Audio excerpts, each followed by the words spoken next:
मित्र और उसकी पत्नी आ जाते हैं मिलने के लिए, तो हम क्या करते हैं, मित्र को भी पूरा रिस्पेक्ट देते हैं, आओ आओ भाई साहब यहाँ बैठो। उनकी पत्नी आती है, आओ बहन जी बैठो, और प्लेट ले आवे, सब्जी आप ठट्ठा के ले आवे, ले खाना खाओ, हैं बिस्कुट खा लो, चाय पी लो, कितना प्यार देते हैं। और अपनी पत्नी ने खुरकावा है, गुड़की गाल है तो, और दूसरे की पत्नी को कितना प्यार से बोल रहे हो। तो क्यों ना हम अपने घर में भी ऐसा ही माहौल बना लें। अब जैसे घर में कोई नुकसान करके कोई राजी नहीं, कोई नहीं करता, ठीक है, अनजान बालक तो कुछ भी कर दें, ना पत्नी करे नुकसान और ना ही पति कर सकता, ये तो होना हो सब वो हो जाता है। तो हमने अपने इससे आधे क्लेश को तो हम स्वयं अपने सोच से मिटा सकते हैं, और साथ में भगवान भी रहेगा आपके। एक बुढ़िया अपनी पुत्रवधू के साथ घड़ी लड़ा करती, निरीकली आ रही थी, और उसका पुत्र आज्ञाकारी था। वो आते गंदी तेरी बहू ल्यों करे है, तेरी बहू ऐसे करे है, वो आते उस बहू ने अपनी पत्नी ने गढ़ता, वह बेचारी अपना टाइम पास करी। एक दिन क्या हुआ कि कोई बहन सत्संग में जाया करती थी, और उस बुढ़िया तो बोली, अपनी सहेली तो यानी बुढ़िया वह थी, बुजुर्ग वो थी, कि चल सत्संग में चलेंगे, थोड़ा सारे दिन बहू के लड़े जा है, तेरा भी मन और सा हो जाएगा। तो वह चली गई, उन्होंने ज्ञान सुन लिया, अच्छी आत्मा थी, सत्संग का असर हो जाता है, उसने अपना नाम ले लिया। 2-4 सत्संग सुने तो बुढ़िया में बहुत फर्क पड़ गया, परिवर्तन हुआ। एक दिन वो पुत्रवधू उसकी दूध काट के भैंस का 5-6 किलो दूध, और ऐसे ऊपर कड़ियों में एक कड़ा लटे, और ऐसे ऊपर कड़ियों में एक कड़ा, उसमें बाल्टी टांग दिया करते बिल्ली कुत्ते से बचाव के लिए दूध की। तो उसने वो प्रतिदिन टांगती थी, ऐसे ऊंचे हाथ करके नो टांगना होता था। तो वह दूध काट के ले आई पुत्रवधू, और उधर से वो उसका ध्यान दूसरी साइड हो गया, और वो नो करके एक बार तो नो कर लिया, अभ्यास सा था उसका बड़ा है, नो करके नो किया, वो उल्टी साइड तो लग गया, और वो टंग्या को नहीं, उसने सोचा टंग्या छोड़ दिया, वो छोड़ते बाल्टी नीचे गिर गई, सारे फर्श पर दूध फैल गया। अब वह पुत्रवधू उस एटम बम का नहीं देखा बुढ़िया की तरफ, अकिया बेरानी के सुनावेगी। तो अब बुढ़िया बोली, बेटी कोई बात ना, आज ये हमारे भाग में ना था, इसने ठा ले, इसको ऊपर ऊपर से साफ करके और भैंस के चारे में डाल दे, कोई बात ना, ये तो अपने भाग में ना था बेटी। अब पुत्रवधू सुन होगी कि आज इस तोब में तो गोले ना लिख ले, यार बहुत मीठी बाणी बोली, या कौन सा स्टेशन पकड़ेगी बुढ़िया आज यार। तो उसने आके अपनी सास के चरणों में शीश रख दिया, और कहने लगी, माता जी मेरे से भूल से होगी, मैंने जान के नहीं, अब बेटी मन मुझे पता है, ये तो होना था, दूध तो जाए लिया, ये लड़ाई शेष थी, ना दूध आवे बेटी, चाहे मैं लड़ लूँ चाहे ना लड़ लूँ। अब बुढ़िया ने, उस पुत्रवधू ने सोचा, या तो बोल रहा था ठीक से, कदे वैसे कह रही हो, पहले तो उसने नहीं सोचा था कहीं या वैसे ही कह रही है छो में, और फिर उसने नहीं सोचा भी पक्का मेरा बुढ़िया का जो पटेगा इसका बेटा आवेगा सामने। अब सामने वो लड़का आया, बुढ़िया ने कोई जिक्र नहीं कराया, कत्ती भी क्या का भी, वो खाना खा के अपने जाके पढ़ के सो गया, कोई जिक्र नहीं कराया। तो वो बहू का भी असर हो गया, उस बेटी का भी, अपनी माँ के खूब सेवा करे हैं, खूब लत्ते धोए, यानी पहले तो वो अकड़ी रही थी दोनों, दो बुढ़िया सुनावा, बहू ना बोला तो वो काली जरूर मारने थी, वो होंगी तेरे पूड़े। तो ऐसे जो आधा दुखता हम आप पैदा कर ले, कोई भी हानि होनी से वह होगी, वह तो होने तरह ही वापस ना कोई करके राजी वैसे हो जाती है। तो फिर उस बात ने बतंगड़ बना लेंगे, यू काल बनवाता है। अभी 1-2 महीने पहले एक माई आई, वह कहने लगी जी मारी टूम लिकड़ गई, यानी गहने आभूषण रखे थे एक डब्बे में बंद, और ताला लाग रहा, टूम ना पाई। मैं बोला बहन बात सुन ले, आप किसी का नाम मत लेना घर में, किसी पर शक ना करिए, जब तो वचन पर डटेगी ये टूम कितना नहीं जा अपने आप आ जाए तेरी। ने बोली जी आपकी आज्ञा का पालन करूँगा। मैं बेटिया तो खाम का, मैंने इस दृष्टिकोण से कहा था इस दास ने कि वो जात अली, वो तो जो चोरी होनी थी होली, अब यो एक दूसरे पर शक करके दुश्मन और बन जाएंगी, एक कला और काल शुरू करवा देगा। लेकिन उस बेबे ने इस दास के वचन का पालन किया। ने बोले जी कत्ती जक्र नहीं किया, और उस पुत्र बद्ध से भी कह दिया बेटी कोई बात ना, महाराज जी का आदेश है, किसी पर शक नहीं करना है, ना किसी का नाम लेना, हमारी होंगी तो आ जाएंगे। अब 2 महीने पहले 3 महीने पहले की बात थी। अब चौथा दिन 5वां दिन है, उस दिन आई वह पुत्र वधू और वह पत्नी वह बहन। न्यो बोली जी वह न्यो की न्यो पागी टूम 2 तालियां के भीतर, और इस बउआ का हाथ लगी या भाजी आई कि माँ देख टूम न्यो की नो दरी इसमें, और वही डब्बा न्यो का न्यो उन तालियां के भीतर है। कल बतावा रो में चौथा 5वां दिन आकर। तो पुण्यात्माओं इस युग काल चाव है कि इनके रोज जूत बाजे, किसी भी कारण से पिता पुत्र की, भाई बहन की, और आपस में पति पत्नी की, सास बहू की, इन्होंने तो फिर आपस में फिर समाज की। इसने ये चाहता है कि भक्ति तो दूर हो जाए, भगवान का नहीं सोचे, नहीं अपने ही खड्डे में आप पड़े रहें। और परमात्मा चाहता है ये बच्चे आपसी राग द्वेष छोड़ कर मेरी तरफ ज़्यादा ध्यान दें, तब कल्याण होगा। अब क्या बताते हैं, पति मिलन की यानी सतलोक के मालिक कबीर परमात्मा के पाने की आपको विधि बताते हैं। सुन आत्मा चतला के, और सतपुरुष से कर ले सगाई गुरु बिचौला बना के। आप जी की सगाई करवा दी इस दास ने सत्य पुरुष से सभी की, और सगाई होगी तो ब्याह भी होगा, और ब्याह होगा तो पति के घर भी जावांगे। और जिनका कितने सगाई ना कुछ सलसलाए नहीं है, वो तो कंवारी हैं, तो वो जाएंगी, क्योंकि वो तो यहीं रह जाएंगी, अभी यहीं रहेंगी। हाँ, लेकिन सभी को चाहिए कि अपना इस तरह प्रोसीजर अपनावें, यानी गुरु की शरण में आवें, परमात्मा से संबंध जोड़े, नाता जोड़े।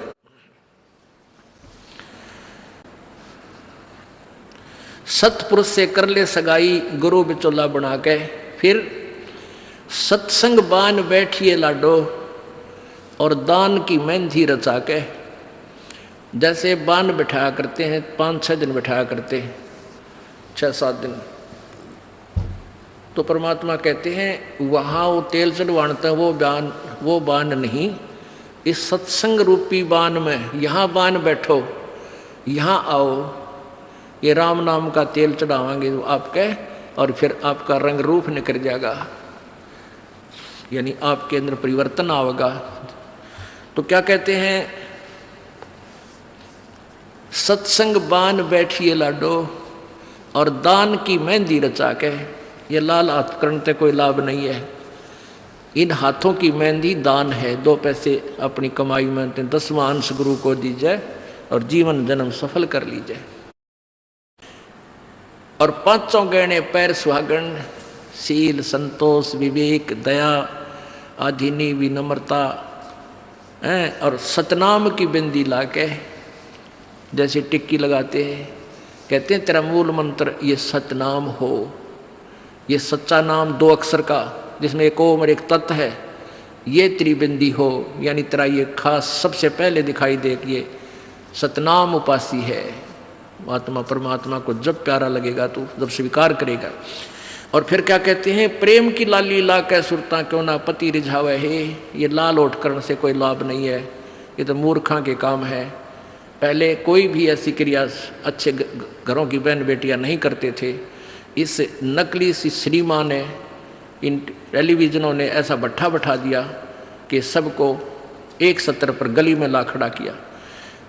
गांव घर में ब्याह होता है, पहले कंजरी नाचा करती, हिजड़े नाचा करती, ये वैसाएं नाचा करती थी। अब अच्छे घरों की बहू बेटियां सरेआम गली में डांस करती हैं, ऐसा बूंदा लाल थोपड़ा करके। तो क्या ये अच्छे कर्म है? ये नहीं करना चाहिए। एक सभ्यता से रहना चाहिए। हम इंसान हैं। वो तो एक समाज का जो बिगड़ा हुआ रूप होता था वो इस तरह की बकवादें किया करते थे। तो ज्ञानहीनता, मर्यादाहीनता, निर्लज्जता इतनी बढ़ गई समाज में, इसको भी अब सेट करना है। तो कहते हैं प्रेम की लाली ला के, प्यार तो बोला सब बान भाइयाँ थे, सभी भक्तों से, समाज में वो भी कोई बगैर उपदेशी भी रिश्तेदार है, सबसे मृदु भाषा से प्रयोग करे, मीठा बोला है, प्यारा बोला है, ये तेरी लाली है, ये तेरे होठों की शोभा है। फिर कहते हैं जाप अजपा जप के अपना दहेज बना लिए। ओह, ये भक्ति की कमाई जो श्वास उस श्वास से ये अजप्पा जाप कहलाता है। कहते इसका जाप करके तू अपना ये दहेज बना, यानी धन जोड़ ले जो आगे लेकर जाना है, दहेज जो अपने पति के घर लेके जाना है। पहले एक कुरीति थी कि जो लड़की घना धन लेकर आती थी दहेज का, उसका आदर पूरा परिवार करता था। ऐसे हमारे हम भ्रमित थे, अज्ञानता थी। तो उसी दृष्टिकोण से ये कहा गया है कि जैसे अच्छा ज़्यादा दहेज लाने वाली बहू पुत्र वधू अपने ससुराल में आदर सत्कार पाती है, ऐसे ही तू डट के भजन कर, घना दहेज बना ले सत्य अजप्पा जाप का। अजप्पा जाप जप के अपना दहेज बना लिए, अनहद बाजा बाजन लागे फिर खुशी बना लिए। ओह, जैसे लड़की का पता लग गया कि आज ब्याह है, लड़की की का आज विवाह है। अब कई बच्चे बकाया करें, न्यों कहेंगे ए तेरी बारात आ गई, और फिर न्यों कहें कोई ना आई क्यों ना जीवरी है, यानी उसने खजाया करते हैं। तो फिर वो लड़की सोच लेती है बांधन दे दे मौके जाएंगे। तो कहते हैं जब वो बाजा बाजन लाग जा तब सोच लिए बात लवा लाग ली कि आगी बरात। तो कहते हैं आप भक्ति जब करोगे तो आपको ऑटोमेटिकली आपके ये ऊपर के यहाँ से ऊपर के हिस्से में बहुत सी आवाज़ें, कई प्रकार की आवाज़ें आने लग जाएंगी। इसमें जो हमें आवाज़ सुनती हैं ये प्राथमिक भक्ति की लक्षण है, अंतिम नहीं है। हाँ, ये भी सुननी चाहिए, सुनेंगी, आपको अवश्य सुनेंगी, ना चाहते हुए भी सुनेंगी। और कभी सुनना चाहो तो कभी 2, 4, 10 मिनट, कभी कभी डेली नहीं, कभी ऐसे कान बंद करके एकांत स्थान पर सुन लेना, आपको सारा साजबाज अंदर बाजता दिखेगा जिसकी भक्ति इस लक्षण हो गए। कुछ एक को वैसे भी सुनती है जिनके पूर्व जन्म की भक्तियाँ होती हैं और फिर धीरे धीरे उनकी बंद हो जाती हैं, आगे कुछ नहीं सुनती, चाहे वो किसी का नाम जाप ले रखा है। तो वो तो ऐसा सुनना, ये देखना तो ऐसा है जैसे आपने बैंक में कमाई करी की और बैंक में पैसे जमा करा दिए, और उस बैंक की कॉपी ने कभी देखना चाहो तो खोल कर देख लो। और ये दूसरे जो पंथ बताए हैं, ये साधना इनकी नाम गलत हैं और कहते हैं ध्यान लगाओ, मेडिटेशन करो, कान बंद करके, आंख बंद करके, अंदर आवाज़ सुनो, शब्द सुनो, ये कोई फायदा नहीं। अब जैसे धंधा करता नहीं और बैंक में जब पूर्व जन्म की पहले की जो डिपॉजिट है 20-30 हज़ार, उसने रोज देखे जाने कहाँ 20,000 है, और 20,000 में काम तो ना चले, फिर वो निकलवाने भी उसी में तो पड़ेंगे, वो एक दिन जीरो हो जाएंगे। वो तो जैसे आपको ये आभास होंगे किसी भी वस्तु का, जैसे हम हमारी आँखों, आपकी जो भक्ति करते हैं उनकी आँखों के सामने बहुत सी चीज़ें ऐसे चलती दिखाई देंगी। कभी तो ऐसा आभास होगा जैसे कोई मक्खी आ गई, कोई मच्छर जा रहा है, या कोई ऐसी कोई लाइन सी दिखाई देती है। तो ये आपकी भक्ति की कमाई है, प्रतिफल आपको दिख रहा है। और कई एकादा क्या करे हमारे भक्त, एक बहन भगत भाई आया ने बोला जी मैंने तो आँख दिखा ली, मेरी तो आँखों में डिफेक्ट हो गया। वहाँ क्या हो गया कि आगे बेरानी काला काला दिखे जा नो, देखूँ जब भी दिखे मन तक कई बार डर भी लग जाता है। और डॉक्टर का इसका ऑपरेशन करेंगे, रमा भले आदमी क्यों आँख फुड़वावे, ये तेरी भक्ति की कमाई दिखाई दे रही है, तेरी जो बैंक में जमा कराए हैं वो कॉपी में दिखे तेरे को, ये तो भगवान आत्मा ने दिखेंगे बेटा, जिनकी कमाई शुरुआत हो चुकी है। देता अंजन आंजिए चश्मों में दिखंत न, बोला सचमुच में, कहा सचमुच है, फिर खुश हो गया रहे तेरा गजब भैया। तो ये जो सामने दिखाई देते घबराना नहीं, बहुत से भ्रमित हो जाते हैं क्योंकि बार बार ये दास नहीं बता पाता आपको। तो प्रत्येक सत्संग में आओगे तो कभी ना कभी हर पहलू पर विचार विमर्श दिया जाता है। तो घबराना नहीं है, ये आपकी आंखों के सामने कोई वस्तु दिखाई देगी, वो आप ही बताओगे, दास बताओगा तो तुम झूठ भी बोल दोगे। तो वो आपकी जितनी कमाई है वो अपने आप बढ़ती जा रही है, उसका लेवल बता रहा है। तो ऐसे अंदर आवाज़ें आएंगी, कई प्रकार की आएंगी, और उनमें से एक न्यारी आवाज आएगी, एक मुरली की आवाज आएगी, और वो मुरली, वो आवाज जो है, जो इसमें पिंड में जो आएगी, वो यहीं तक की है, ये महास्वर्ग तक की है। और जो वास्तविक धुन, वास्तविक जो आवाज है, वो इस अंड और पिंड से पार है, वो सतलोक में है। वो वहाँ जाकर आपको वो बात बाहर सुनाई देगी। यानी इस शरीर से एक जब आत्मा भक्ति से परिपूर्ण हो जाती है तो इस शरीर से बाहर भी हो जाती है, तो उसको सुनने के लिए ऐसी स्थिति आ जाएगी अपने आप, जैसे आपका शरीर यहाँ बाहर खड़े हो गए, और फिर वो आवाज़ आपको उस सूक्ष्म शरीर के माध्यम से सीधा कनेक्शन उस सतलोक से हो जाता है। वो परले पार वाली मुरली आवाज़, वो धुन, वो झनकार अलग से सुनाई देती है। फिर सेकंड के बाद आप उसी शरीर में होते, आपको पता भी नहीं कि मैं बाहर गया या अंदर ही था। वो बहुत बाद में जाके बहुत लेटेस्ट स्टेज पे ऐसा होगा, पर ऐसा हो या ना हो, आप जैसे दास बताओ, ये खुराक खाते रहो, रोग कटेगा, ये साधना करते रहो। तो क्या बताया है, जाप अजप्पा जप के अपना दहेज बना लिए, और ये अनहद बाजा बाजन लागे फिर खुशी मना लिए। फिर मान लिए खान तेरी भक्ति चल पड़ी, निकट लागली बात आगे लेने, और यानी बरात आगी। आवे बिरहा कबीर लेने खुश होकर चालिए, और प्रेम की बारिश होने लागे फिर मलमल नहा लिए। जैसे आपने कल सुना था, बिना प्रेम पावे नहीं चे करोड़ समाधि ला। होय होय, जैसे सूरज के आगे बदरा ऐसे कर्म छयारे, प्रेम की पवन करे चित मंजन झलके तेज नयारे। प्रेम की पवन, परमात्मा के प्रति इतना प्यार उमड़ उमड़ का आपके हृदय में रह के, जरा सी बात मालिक की चले आंखें भरे आऊँ आपकी, कुछ दिन में ऐसी स्थिति आ जाएगी। तो ये प्रेम की पवन चलेगी। जैसे सूरज के आगे बादल होते हैं तो सूर्य का प्रकाश निष्क्रिय हो जाता है, और जब हवा तेज चलती है बादलों को इधर उधर फेंक देती है तो सूर्य का प्रकाश जो का तो सामने चमक रहा होता है। ऐसे परमात्मा और अपने बीच में, आत्मा के बीच में पाप कर्मों का ग्रावा यानी बादल छाया हुआ है। इस प्रेम की यानी सब भक्ति जो क्रिया आपकी होंगी, दान करता आदमी को इतनी खुशी होती है उस दिन कोई ठिकाना नहीं। और 10 रुपये चोरी कर ले, आत्मा खुश नहीं हो सकती, चाहे 20 लाख चोरी कर ले। और 10 रुपये, 20 रुपये, 1000 रुपये, 2000 रुपये आप दान करने की चेष्टा करते हो, पहले उमंग भर लेती है, और दान करे पाछो तो न्यारी खुशी होती है। तो ये तो क्या बताते हैं, ऐसे जो सब क्रियाएं आपसे कराई जा रही हैं, इनका उद्देश्य है कि आप में इतनी विनम्रता, इतना प्योर हेरिटेड हो जाओ आप कि मालिक के प्रति जरा सी भी चर्चा चले आँखों में पानी आने लग जा, गदगद हो जा। कहते हैं प्रेम की पवन करे चित मंजन फिर झलके तेज नयारे। तो यहाँ क्या बताया कि प्रेम की बारिश होने लगे फिर मलमल नहा लिए। यानी ये लक्षण बता रहे हैं, एक भक्त में रह रहकर ऐसे लक्षण आ जाएंगे। एक बुढ़ा आवे मेरे पास, नाम ले रखा उन्होंने साल भर से। वो कहता है जी मैं नाम जपन लागू, मैं रोने लग जाऊँ, मेरा रोना बंद कर दिया। राम तो रोना शुरू करवावा तो बंद करवाना आवे, ये तेरे भाग जा गिरे भले आदमी, नो कहना शर्म आवे, लोग नो कहीं अच्छा आदमी नाम नहीं लागे तो माई लोग की सुनेगा तुम्हारी सुनेगा, नो बता। तो इसे ओपन कर्मी प्राणी है, बुढ़ा आदमी 65 साल का होगा, भगवान का नाम मिल गया, पिछले संस्कार से ही होता सारा कुछ। और ईब नो कह नाम लेने लागू मैं तो रोने लग जाऊँ। अरे तेरा जी भी भगवान ये सब ने देसा रोना हमारे भगता ने, आँखें में पानी आवे, मालिक की चर्चा हो, ना द्वेष हो, ना राग उठे, ना कोई चोरी करने जी करे, ना कोई जारी करने जी करे, ना बुराई मन में आवे, ये ऐसा जो धुन लग जा।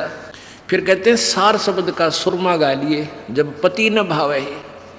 सार शब्द यानी जो असली मंत्र आपको दिया जाएगा वो सुरमय जैसा होगा, वो एक न्यारी आपकी जो है ना पहचान बनेगी, उस पर न्यारी जो है ना अलग से आपकी एक और सुंदरता बनेगी। यानी परमात्मा को आप और उस मंत्र सहित और अच्छे लगोगे जिनके पास ये तीनों मंत्र होंगे। कहने का भाव ये है, आदिनी की मांग भरा ले तो चलिए नाड़ झुका के, विनम्रता, अभिमान खत्म हो, विनम्रता आवे और सबके साथ प्यार से बोले, आकड़ नहीं पाड़े, ये लक्षण हो जाने चाहिए आपके अंदर।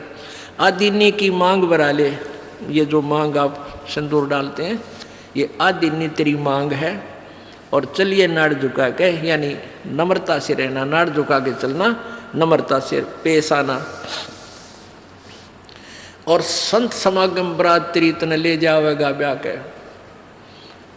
अब ये सत्संग रूपी बारात है, आत्मा को यहीं से श्रृंगारा जाता है, यहीं से इसको तैयार किया जाता है, ज्ञान सुनाया जाता है।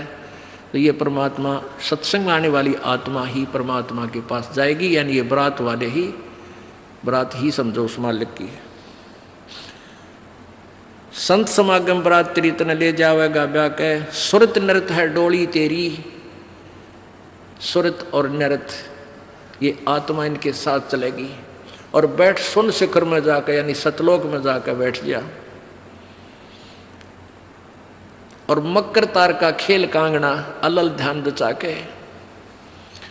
अब कांगना खेलते हैं ना, जैसे यहाँ एक मोटा बांध जा, दूसरा मोटा बांध जा रहा नाड़ा, और कई गांठ ला दें, फिर नहीं कहेंगे पूरा देवर खोल लेगा इसने, कांगना खेल रहेंगे ना खुल जा, उबरण के फंड होया करना, लंबा चौड़ा सिस्टम।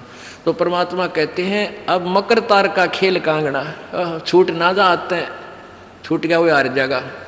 तो उस मकर तार का ऊपर से जब आत्मा यहाँ से चलेगी, परमात्मा कई तरीके से इसको, कहीं किसी स्थान पर किस तरीके से आपने जाना है, तो आप कभी एक आध बार कभी ध्यान वैसे ही कुदरती लग जाता है, बैठ जाते हैं, कभी आंखें खुली है तो भी बंद हो जाती हैं। और कई बार ऐसा होगा कि एक मकड़ी के तार जैसा आपको लंबा स्ट्रेट, बहुत, उसका कोई और छोर आप नहीं देख सकोगे, ऐसा तार सा नजर आएगा, उसको मकर तार कहते हैं। उसके साथ लग कर आत्मा, जैसे मकड़ी उस तार को पकड़कर ऊपर चढ़ जाती है, ऐसे वो मकर तार का आपको दिखाई देगा जब चलेगी यहाँ से आत्मा संसार छोड़कर। तो एक मकर तार का मार्ग आपको मिलेगा, उसके साथ चलना, उसको छोड़ना नहीं, तो उधर नहीं जाना, नहीं तो मार खा जाएगी। तो ऐसे वो कांगड़ा खेलते हैं, जब दोनों और दाव लगा देते हैं, तो खोल गया तो तू हार गया, हारगी। तो ऐसे अपने अपनी जबरदस्ती से उसको पकड़ लेना है, उस मकर तार के, उस मकर तार को। मकर तार माने मकड़ी का तार। ऐसा एक रास्ते में आपको ये गाइडलाइन होगी कि इसके साथ साथ चल, भ्रमित ना होना सतलोक जाने के लिए। वो कुछ समय, कुछ स्थान तक मकर तार है, उसके बाद फिर परमात्मा का अलग से मार्ग है। सुरत नृत्य है डोली तेरी, बैठ सुन शिखर में जाके, मकर तार का खेल कांगना अल्लल ध्यान दचा के। ओए होए, एक एक वाणी का आधा हिस्सा भी इतना जबरदस्त भर रखा भगवान ने। अब अलल पंख, अलल ध्यान दचा के, एक अलल पक्षी होता है, उसको अनल भी बोलते हैं। अनल, अनल माने वायु, यानी वो आकाश वायु में ही रहता है, ऊपर नीचे नहीं आता। वो अंडे भी ऊपर ही दे देती है वो अलल पक्षी मादा, और उन अंडों को हवा में छोड़ देती है, और ऐसे स्थान पर अंडे देती है, पैदा करती है कि नीचे केले के बन हो, केले के बन। तो केले कैसे फंसे रहा कर, केले के बना बनो आपस में बहुत लंबे लंबे बढ़ जाते हैं। तो वहाँ आकाश से वो अलल पक्षी बहुत लंबा चौड़ा होता है, वो कम से कम भी सैकड़ों फुट लंबा और 50 फुट की चौड़ाई होती है। इतने बड़े बड़े पर होते हैं उसके, बहुत ज़बरदस्त लोहे के तौ की तरह, और पंजे होते हैं जैसे नो चमटिया की तरह, खुर जैसे बहुत ज़बरदस्त नाकुल्ले, बहुत मजबूत, और 4 पैर होते हैं उसके, पक्षी होता। तो वहाँ से अंडे छोड़ देती है भगवान वाला है। अंडे नीचे आते हैं हवा की घर्षण से, वो परवरिश को, यानी वो पक जाते हैं। और केले के अच्छे भारा भारा अंडे होते हैं, वो 2-2 दड़ी के, और ऊपर तो 1-1 दड़ी के, यानी 5-5 किलो के, और ऊपर तो आते ही वो केलों के पत्तों पर आकर गिरते हैं। उन केलों को तोड़ते हुए सपीटते नीचे आते हैं। तो केलों पर गिरने से, उन केले पर गिरने से, उन पेड़ों पर, तो उसकी स्पीड कम हो जाती है, और तो केले को तोड़ता हुआ वो आसानी से आकर नीचे पड़ता है, और पड़ के फूट जाता है, उसमें से बच्चा निकल जाता है।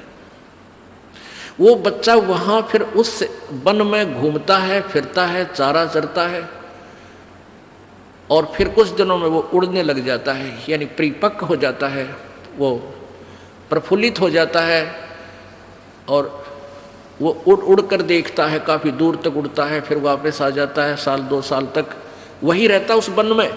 उन पक्षियों के साथ भी घूमता है, अपने मित्रों के साथ जो दूसरे पक्षी होते हैं, अन्य जीव जंतुओं के साथ भी घूमता है, लेकिन उनमें उसकी मित्रता नहीं रहती है, क्योंकि उसको पता होता है कि मेरे माता पिता ऊपर हैं, यहाँ नहीं है। पुण्यात्मा, ये बहुत ही उत्तम ज्ञान है और छुपा हुआ ज्ञान था, ये तत्व ज्ञान है। इसको समझाने के लिए बहुत से उदाहरण आपके समक्ष पेश करने पड़ते हैं ताकि आत्मा अपने परमात्मा की तरफ आकर्षित हो जाए। आपने कैसे रहना इस संसार में, ये अलल पक्षी के बच्चों की तरह। अब वो यहाँ आए, यहाँ आसपास उस वन में पक्षी पशुओं के साथ रह रहे हैं, लेकिन उन एक पल भी वहाँ जाने को नहीं बोलते कि एक बार हम उड़न जोगे हो जावा, उसी दिन भाग जावांगे यहाँ से, हम जवान हो जावें तो उसी समय चल पड़ेंगे। तो जब वो युवा हो जाते हैं और खूब उड़ने योग्य हो जाते हैं तो चलते समय कहते हैं 5 हाथियों को वो पक्षी, अलल पक्षी ऐसे लटका, क्योंकि उन केड़ों के वन में हाथी के भी झुंड के झुंड होते हैं, वहाँ होते थे पहले समय में, तब बने ना रहे, तो वहाँ झुंड के झुंड हाथी होते हैं, नो एक दूसरे के सट कर चला कर, सैकड़ों की संख्या में कई झुंड है। तो वो अलल पक्षी उनके ऊपर झपट्टा मारता है और उसके इतने तेज वो होते हैं 1.5 फुट के पंजे, और उनको ऐसे फंसा लेता है 4 हाथियों को, 4 हाथियों में, और 5वें ने नोक मुंह के साथ। कहते 5 हाथियों को उठाकर वो अलल पक्षी आकाश में चला जाता है अपने माता पिता के पास, और फिर उनका आहार लेकर जाता है, वो आहार उससे उनसे करते हैं। तो अब आप यहाँ आए हो, अलल पक्षी की तरह ध्यान रहे, एक पल भी वो पक्षी का बच्चा अपने माता पिता को नहीं बोलता कि मैं यहाँ का नहीं हूँ, मेरे तो ऊपर है माता पिता, और जब मैं यहाँ से जब जाने जोगा हो जाऊंगा 1 मिनट में चल पड़ूंगा। तो आप उस अलल पक्षी के बच्चे की तरह यहाँ अब तैयार हो, अच्छी खुराक खाओ राम नाम की, और मजबूत हो जाओ, और चलते समय इस राम नाम की कमाई लेकर ऊपर चलेंगे। अब कहते हैं अलल ध्यान जचा के वो पक्षी का बच्चा एक पल भी वो यहाँ रह ही नहीं सकता। उसको ये पता होता है, कॉमन सेंस होती है कुदरती, कि मेरे माता पिता वहाँ है, जिस दिन मैं यहाँ से जाने योग्य हो जाऊँगा एक पल नहीं रहूँ यहाँ पर। तो ऐसे आपने ये हर दिन उस सतलोक में जाने का अलल पक्षी की तरह यू ध्यान लगा कर वो जचा कर रखनी है, इसको भूल नहीं पड़ने देना। मकर तार का खेल कांगना अलल ध्यान जचा के, और बैठ विश्वास सेज बिछा के, जो शब्द छैल आवे है। पुण्यात्मा कह कबीर सुनो भी साधो, मैं तो हूँ विश्वास में। जो क्रिया जो साधना आपको बताई जाती है वो साधना वो है जो सब सदग्रंथों में प्रमाणित है, और वो है जिन महापुरुषों ने परमात्मा पाया उन्होंने भी यही क्रियाएं की। तो आप एक विश्वास रूपी सेज पे, जैसे दुल्हन होती है अपने पति के इंतजार में वो बैठ जाती है, तो ऐसे ही कहते तू अपना विश्वास रूपी सेज बिछा के इंतजार कर उस परम पिता के आने की। विश्वास तेरी सेज है, यानी तेरा विश्वास है तो मालिक आवेगा, और विश्वास नहीं है तो ही वहाँ से चला गया कि तो फिर पति कहाँ मिलेगा।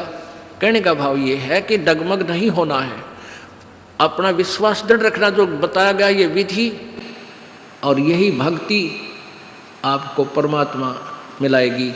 यानी शब्द छैल का अर्थ है वो अविनाशी परमात्मा, शब्द अर्थ अविनाशी को कहते हैं।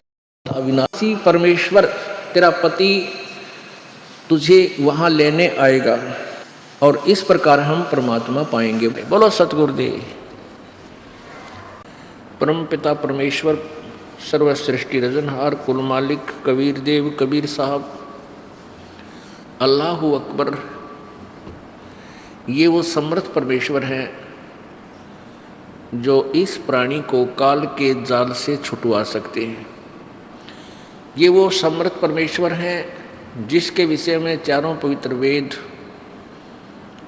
गवाही दे रहे हैं, जिसके गुणगान कर रहे हैं, वो परमात्मा सतलोक से, अपने निज धाम से, जहाँ ये प्रभु रहता है, जहाँ से बैठकर ये पूरे विश्व को, पूरे ब्रह्मांडों को, असंख्य ब्रह्मांडों को कंट्रोल करता है, उस सतलोक से चलकर ये परमात्मा पृथ्वी लोक पर, इस काल के लोक में आता है। अन्य लोकों में, अन्य द्वीपों पर भी ये परमात्मा जाते हैं। ये परमेश्वर चारों युगों में आते हैं। सतयुग में इनका एक नाम सुप्रसिद्ध रहता है, वो सत सुकृत होता है। और त्रेता युग में ये ऐसे ही प्रकट होते हैं, स्वयं आते हैं, किसी माँ से जन्म नहीं लेते। त्रेता युग में इसी परमेश्वर का नाम मुनिंद्र ऋषि होता है, मुनिंद्र जी। और द्वापर युग में ये परमात्मा जब आते हैं, सहस्रीर आते हैं, सभी युगों में सहस्रीर चले जाते हैं, उसमें इनका नाम करुणामय होता है, करुणामय। और कलयुग में ये परमात्मा जब आते हैं, इनका नाम कबीर ही सुप्रसिद्ध रहता है। ये वही परमेश्वर हैं जो बनारस में, अर्थात काशी शहर में,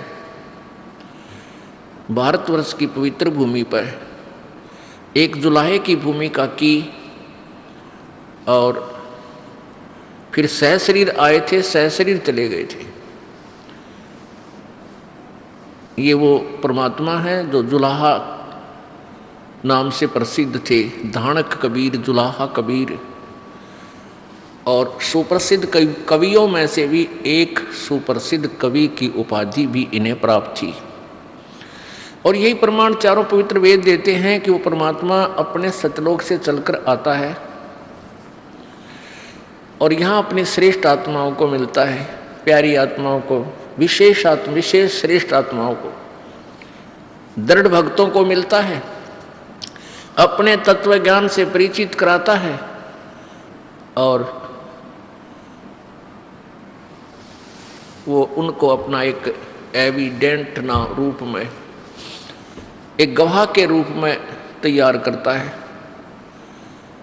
फिर वो संत जो परमेश्वर से परिचित हो जाते हैं, परमात्मा का साक्षात्कार कर लेते हैं, अपनी आंखों से उस स्थान को देख लेते हैं जहाँ परमेश्वर रहते हैं, तो वो संत ढोल के डंके पे उस कबीर परमेश्वर की महिमा का गुणगान करते हैं। उसके विषय में क्या बताते हैं कबीर परमेश्वर जी? चारों युग में संत पुकारे और कूक कहा हम हेल रे, हीरे माणक मोती बरसे ये जग चुगता डेल रे। परमेश्वर कबीर जी कहते हैं कि चारों युगों में मेरे संतों ने भी मेरी महिमा का गुणगान किया, आवाज लगाई, पुकार पुकार कर ऊंची आवाज में। और परमात्मा कहते हैं हमने भी कूक यानी ऊंची आवाज में खड़े हो होकर कहीं पर भी जन साधारण को इस ज्ञान से परिचित कराया। लेकिन ये भोली आत्माएं अज्ञान में इतनी ओतप्रोत हो जाती हैं, हमारे इस यथार्थ ज्ञान को समझ नहीं पाते। चारों युग में संत पुकारे और कूक कहा हम हेल रे, हीरे माणक मोती बरसे ये जग चुगता डेल रे।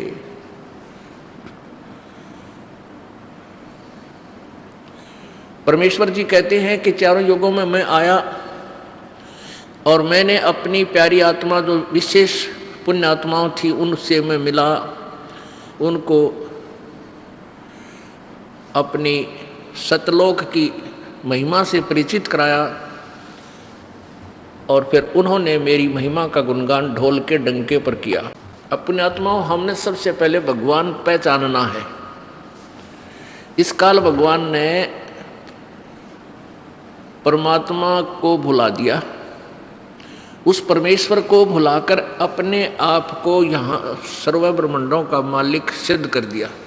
और परमेश्वर की प्यारी आत्मा आदरणीय कबीर गरीबदास साहिब जी जो परमेश्वर कबीर जी से परिचित हुए, उनके यथार्थ स्थान सतलोक को देखा, उनकी महिमा से परिचित हुए, तब क्या कहा?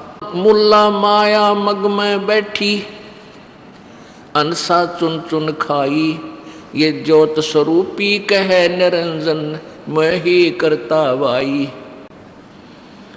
अब ये ज्योति निरंजन काल अपने आप को मालिक मानता है कि मैं ही प्रभु हूं और कोई भगवान को ना।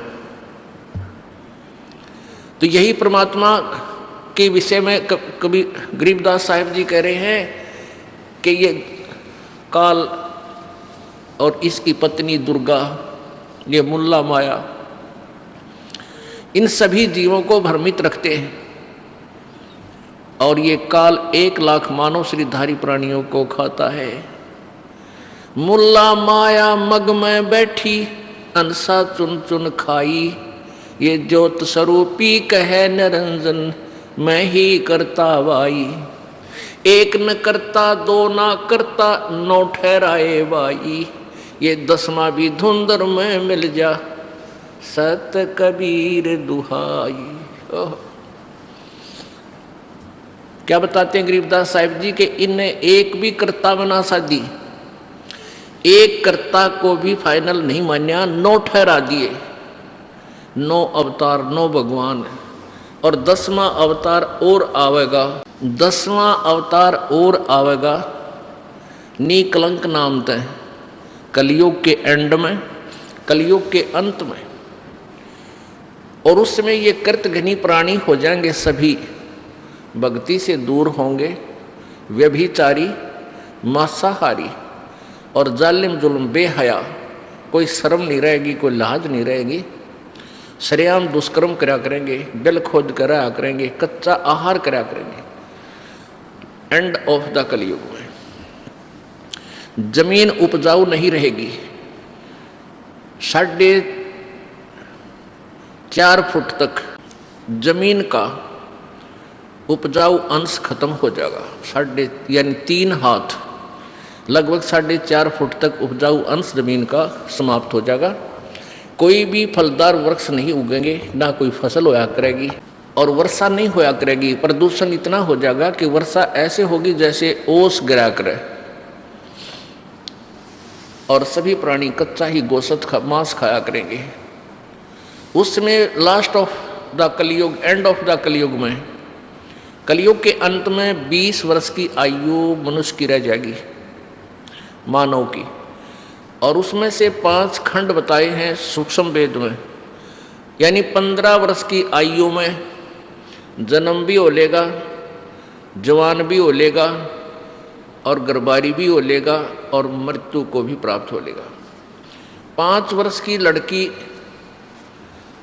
को संतान होनी प्रारंभ हो जाया करेगी, और सभी प्राणी बहुत ठगने से हो जाएंगे, 1.5-2 फुट के आसपास इनका कद रह जाओ। उस समय ये कृतघ्नी प्राणी इतने हो जाएंगे, बहुत घने। उस समय कुछ एक पुण्यात्मा रहेंगी जो तब भी भगवान से डरने वाली होंगी। वो होंगे ऐसे ही मांसाहारी भी होंगे, लेकिन जगह भगवान की अवश्य होगी। वो कौन होंगे? जो अब इस कलयुग में, अब ये भगवान का मार्ग हजारों वर्षों तक चलेगा। जो पुण्यात्मा इस मार्ग पर लगेंगी, भक्ति करेंगी और आजीवन मर्यादा में रहे, वो तो सतलोक चले जाएंगे। और जो जिनके पैर फिसल गए, नहीं पार हो पाए, वो फिर ऐसे इस कलयुग में मनुष्य के जन्म प्राप्त करते रहेंगे। इतने दयालु हैं ये परमात्मा। लेकिन मनुष्य जीवन में कौन सा ये प्राणी सुखी होगा? तो उस समय क्या होगा कि निकलंक नाम का एक अवतार आवेगा। वो कौन होगा? राजा हरिश्चंद्र की आत्मा होगी। राजा हरिश्चंद्र जी जो सतयुग में एक महान आत्मा सुप्रसिद्ध हुए, ऐसे दानवीर थे, ऐसे धर्मात्मा थे, ऐसे सत्यवादी थे कि उन्होंने अपने वचन के ऊपर राज त्याग दिया था। अपनी पत्नी को भी बेच दिया, अपने आप को भी बेच दिया, अपने सत्य की रक्षा की, जिस कारण से प्रसन्न होकर के प्रभु ने उसको विष्णु लोक में स्थान दे दिया। अब वो विष्णु लोक में है। अपने पूर्व जन्म के पुण्यों के कारण। और जब वहाँ से इस पुण्यात्मा को 10वां अवतार बनाकर यू काल भेजेगा। यो गीता जी में कहता है कि मैं अपने अंश अवतार रचता हूँ और फिर उनमें प्रवेश करके सारा काम करता हूँ। इसलिए गीता जी अध्याय नंबर 4 के श्लोक नंबर 5 और 9 में कहा कि अर्जुन, तेरे और मेरे बहुत जन्म हो चुके हैं, तू नहीं जानता मैं जानता हूँ। फिर कहता है 9वें श्लोक में कि मेरे जन्म और कर्म अलौकिक हैं। अब कर्म कैसे अलौकिक हैं? श्री कृष्ण में प्रवेश करके महाभारत करवा दी, युद्ध करवाया। ओहो, परशुराम का जन्म दिया, परशुराम में प्रवेश करके अक्षत्रियों को मार डाला और पाप परशुराम का रख दिए सारे। ऐसे ही राजा हरिश्चंद्र जी को नीकलंक नाम से संभल नगरी में विष्णुदत्त शर्मा के घर पे इसका जन्म होगा 10वें अवतार का। 10वां अवतार जो होगा संभल नगरी में, और विष्णुदत्त शर्मा नाम का एक ब्राह्मण होगा, उसके घर पे जन्म होगा। और वो विशेष अलग से ही वैरायटी का बालक होगा, उसका उन अन्य से तगड़ा शरीर होगा, क्योंकि वो स्पेशल भेज रखा होता है तो। और उसकी लंबी तलवार होगी। इन कृतघ्नी प्राणियों को ऐसे काटेगा न जैसे या करेन गेहूं काटा करे, ऐसे काटेगा न बुरी तरह इनको खत्म करेगा। फिर क्या होगा? उन प्राणियों को बख्शा जाएगा जो उस समय भी भगवान से डरने वाले होंगे। इतना प्रदूषण उस समय क्या होगा? फिर परमात्मा अपनी मेहर से, पुण्यात्मा, एक तो परमात्मा ने विधान बना कर छोड़ दिया, तो विधान जो भगवान ने बनाया है उसके ऊपर ये साइंटिस्ट अपना अनुभव करके थोड़ी रिसर्च कर लेते हैं और फिर वो भगवान को रिजेक्ट करना प्रारंभ कर देते हैं। ये इनकी महाभूल है। अब पीछे कई वर्षों से रट्टा लगा रखा था कि प्रदूषण इतना बढ़ गया, ग्लेशियन खत्म होगी, बर्फ नहीं पड़ेगी। अरे कई इतनी बर्फ गिर दी बिना गिनती की। वो न्यो का न्यो प्रदूषण है, न्यो का न्यो सारा सौदा है, डूंडा उठा दिया। तो भगवान की अपनी विटो पावर न्यारी है। तो क्या होगा? कलयुग के एंड में इन सभी को नाश करेगा, ऐसी दुष्ट आत्माओं को काटा जाएगा, खत्म करेगा। उसके बाद जो पुण्य उस समय थोड़ी बहुत आस्था भगवान की जिनमें होगी वो शेष बचेंगे। फिर बहुत जबरदस्त वर्षा होगी और वो पहले वर्षा प्रारंभ होगी बहुत ज़्यादा। वो व्यक्ति वहाँ से खिसक जाएंगे, मैदानी स्थान छोड़कर पहाड़ों पर चले जाएंगे। बहुत सैकड़ों फुट पानी पूरी पृथ्वी पर हो जाएगा और फिर बहुत समय तक ये पानी धीरे धीरे ये जल सूखना शुरू होगा और जो जमीन का अनउपजाऊ अंश था वो जल के कारण ऊपर आ जाएगा और फिर धीरे धीरे वो सूखेगा, सारा पानी जल सूख के फिर उसमें जंगल हो जाएगा, पूरी पृथ्वी पर वन हो जाएगा, पेड़ पौधे बहुत ज़्यादा उग जाएंगे और फिर पर्यावरण का परिवर्तन फिर होगा। वन जो है ऑक्सीजन छोड़ते हैं पेड़ और कार्बन डाइऑक्साइड वायु से लेकर के पुनः पूरे वायुमंडल को शुद्ध कर देंगे। फिर उन शेष बचे हुए प्राणियों के घर पर जो बालक होंगे वो उल्टे होंगे। उल्टे कैसे? माता पिता तो 2.5 फुट के और बेटा बेटी हो जाएंगे 4-4, 5-5 फुट के, फिर धीरे धीरे बढ़ना शुरू होगा। तो सतयुग में सैकड़ों फुट हाइट के इंसान हो जाते हैं, सैकड़ों फुट, और लाखों वर्ष की आयु हो जाती, क्योंकि शुद्ध वायु, शुद्ध वातावरण, बीमारी होती नहीं उस समय सतयुग में, बहुत कम। अब हम इस विषय को यहीं क्लोज करते हैं। हमारा प्रसंग चल रहा है कि मुल्ला माया मग में बैठी हंसा चुन चुन खाई, यो ज्योत स्वरूपी कहे निरंजन मैं ही करता बाई। एक न करता दो न करता नौ ठहराए बाई। 10वां भी धुंधर में मिल जा सत्य कबीर दुहाई। अब वो 10वां अवतार पुण्यात्मा राजा हरिश्चंद्र जी निकलंक नाम से प्रकट हुए, जन्म लेंगे माँ से, और फिर वो इतने पाप के भागी हो जाएंगे, अरबों खरबों प्राणियों को मार के जी मनुष्यों को वो उसके बैड अकाउंट में लिख देगा काल, और फिर उसको इन पापों के कारण नरक में ठोका जाएगा। ये काल ऐसे धोखा देता है सबको। ये चतुर्भुजी भगवान कहावे, हर हट डोर बंदे सब आवे। ये कोटिक करता फिरता देखा, हर हट डोर कहूँ सुन लेखा। ये करोड़ों करता जो बने फिरे थे, कहते हमने 84 लाख योनियों में भटकते देखे। ब्रह्मा विष्णु महेश ये वो पुण्यात्मा है जो कभी परमेश्वर कबीर जी की शरण में रहे हैं, और ये पार नहीं हो सके, ये काल का हाथ लाग गए, और काल भगवान ने इनको अपने पुत्रों के रूप में जन्म देकर इन यहाँ का इंचार्ज बना दिया। पुण्य इन्हीं का है, इनसे एक्स्ट्रा फिर तप करवाता है, इनमें बैटरी चार्ज कर लेता है,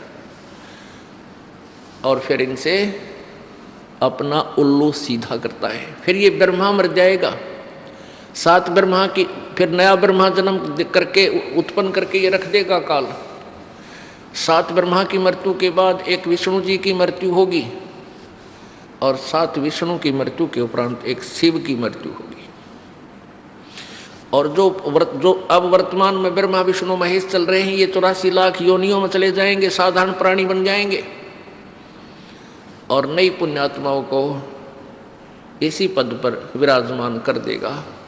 इसलिए सूक्ष्म वेद में कहा कि कोटिक करता हमने फिरता देखा, हर हट डोर कहूँ सुन लेखा। हर हट डोर कहते चतुर्भुजी भगवान कहावे, ये हर हट डोर बंधे सब आवे। ये अरहट का कुआ लोई, यागल बंध्या है सब कोई। कीड़ी कुंजर और अवतारा, हर हट डोर बंधे कई बारा। हर हट डोर किसे कहते हैं? पहले पुराने समय में सिंचाई का साधन, किसानों के पास एक कुआं होता था, कच्चा कुआं खोदते थे, बहुत गहरा होता था। उस कुएं के ऊपर एक पक्का स्ट्रक्चर बनाते थे दूरी से, और उसके बीच में एक पुली लगाते थे, एक पुली, और उसके ऊपर एक चैन डाल देते थे जो नीचे जल तक जाती थी। उस चैन की चौड़ाई लगभग 1 फुट होती थी। उस चैन के ऊपर, उस बेल्ट के ऊपर बाल्टियां फिक्स कर देते थे, बाल्टियां, और उन वो बाल्टियां नीचे से फिर उस पुली को घुमाया जाता था बैलों के द्वारा, जैसे कोल्हू चलाया जाता है। वो बाल्टी नीचे से पानी भरकर आती थी, ऊपर खाली हो जाती थी, वो जल खेतों में चला जाता था। वो खाली बाल्टी फिर नीचे जाती थी, नीचे से भरकर आती थी, फिर खाली हो जाती थी, फिर जाती थी, फिर खाली हो जाती थी। इसको अरहट का कुआं बोलते हैं। आपको उसका एक चित्र दिखाते हैं, क्योंकि वर्तमान के बच्चों ने अरहट नहीं देखे, हमने देखे। हमारे समय हम बालक थे तब तक कहीं ना कहीं इनकी थोड़ी सी नामो निशान कहीं कहीं इधर जहाँ नहर का व्यवस्था नहीं थी सिंचाई की, वहाँ ये देखने को मिलते थे। अब तो इनका नामो निशान ही मिट गया। ये देखिएगा, ये अरहट का कुआं लोई, ये देखिएगा अरहट, रहट, देसी भाषा में रहट कहा करते हैं, वैसे हरहट भी बोलते हैं। ये अरहट है, यो अरहट का कुआं लोई, या गल बंधा है सब कोई। ये कीड़ी कुंजर और अवतारा, हर हट डोर बंधे कई पारा। ये कुआं है एक, ये कुआं है, ये कुआं है, ये वाला